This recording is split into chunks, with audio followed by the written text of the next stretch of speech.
چیز کی زکات ہوتی ہے، اور ہمارے اسلام کے اندر تو زکات فرض ہے، حکم دیا گیا ہے کہ مال کے اندر سے تم زکات نکالا کرو، اللہ کی راہ کے اندر دیا کرو۔ فرمایا ہر چیز کی زکات ہوتی ہے، وزکات الجسد صوم، یاد رکھو جسم کی بھی زکات ہے، اور جسم کی زکات کو روزہ کہا جاتا ہے۔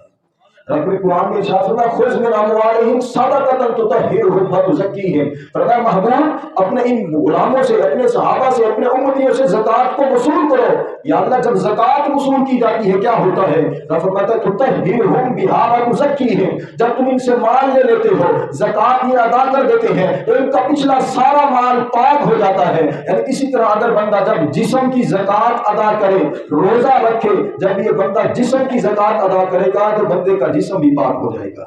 یعنی رب العالمین کے محبوب کا فرمان سنیے، رب کا قرآن سنیے، رب نے پہلے ہی فرما دیا، بولا انسان تیرے ذہن میں جو مرضی آتا پھرے، لیکن میں رب ہوں، میں نے تجھے پیدا کیا ہے، میں نے تجھے بنایا ہے، میں جانتا ہوں کہ تو روزہ رکھے تیرے لیے یہ بہتر ہے۔ تو جو مرضی بہانے بناتا رہے کہ مجھ سے بھوک برداشت نہیں ہوتی، مجھے یہ مسئلہ ہے، مجھے یہ مسئلہ ہے، مجھ سے یہ بھوکا نہیں رہا جاتا، پیاسا نہیں رہ جاتا، یہ انسان کے بہانے ہیں۔ لیکن انسان کے خالق نے، رب رحمان نے پہلے ہی فرما دیا تصوموا خیر لکم، روزہ رکھنا ہی تمہارے لیے بہتر